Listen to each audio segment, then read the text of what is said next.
A pair of schemers take drastic measures in their quest to reap a fortune. The deception begins at this stately abode. With over 2 million residents, Houston, Texas is America's 4th most populous city. But sitting inside a 20-acre park in the midst of this modern metropolis is an elegant reminder of days gone by. This is the Nichols Rice Cherry House. It seems so pristine and almost surprising to find this in the middle of all the skyscrapers. The Greek Revival-style dwelling was constructed in 1850 and features an entry porch with 8 Ionic columns and large windows on all sides. Behind the yellow facade is an array of intricate wooden carvings and refined period furniture. The decor includes a clawfoot settee, a mahogany and pine tester bed, and rosewood chairs. This estate is a tantalizing display of wealth, but these same riches brought about their owner's downfall. This is the story of a bizarre swindle that spiraled way out of control.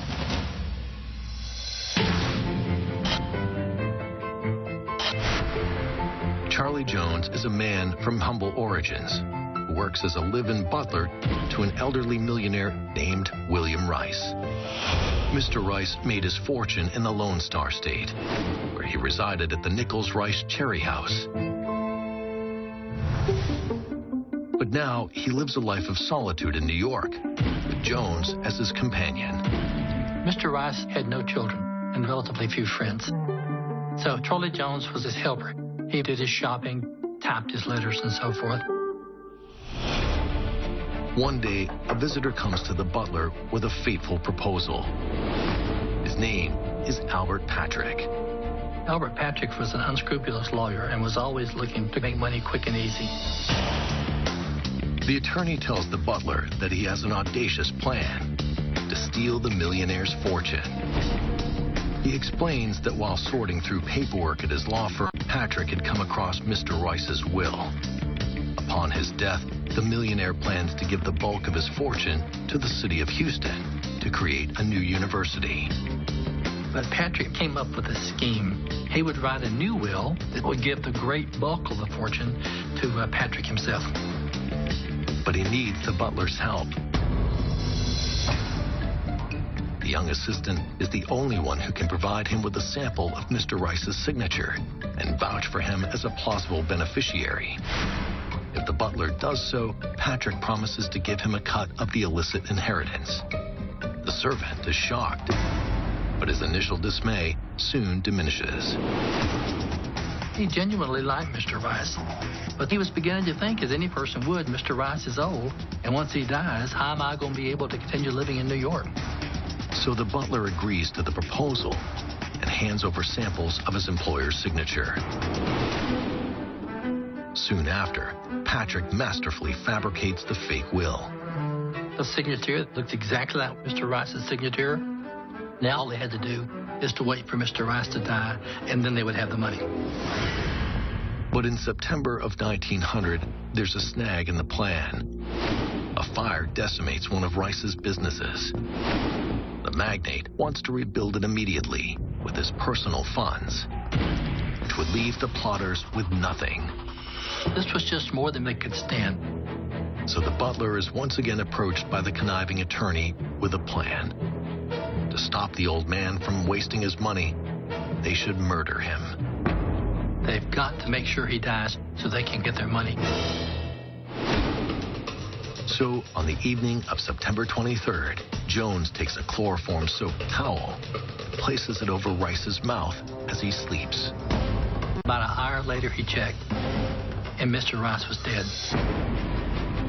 When a doctor is called, he doesn't smell the chloroform and declares Mr. Rice's death the result of old age.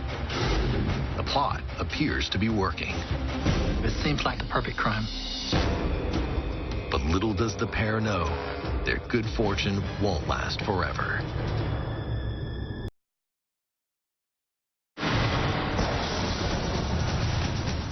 It's 1900 in New York.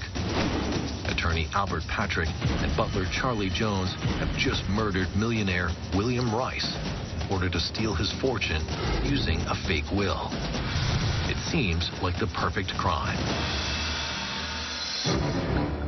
Feeling confident, the murderous pair decides that they don't want to wait for the will to be settled to cash in. So they forge some checks, payable to Patrick and supposedly signed by Mr. Rice. But just a short time later, the butler is arrested on suspicion of forgery. In the confusion, he wonders where they went wrong. As it turns out, it all came down to a simple misspelling. When making out the checks, the butler left the L out of Albert Patrick's name. An alert clerk noticed the discrepancy, and he thought this seemed suspicious. So, as the millionaire's caretaker, the butler was instantly considered a suspect. Now Jones realizes he's in trouble, and he's frightened. In an attempt to avoid prosecution, he turns on Patrick. He confesses everything, and he basically says Albert Patrick is the person responsible for all this. In exchange for his testimony, the butler is granted immunity. And soon after, Patrick is brought to trial and convicted of murder. Within a few years, William Rice's true intentions for his estate are fulfilled, and the bulk of his fortune goes to the creation of Houston's world-renowned Rice University. Today, the Nichols Rice Cherry House stands as a testament to a bizarre scheme that couldn't upend a charitable act.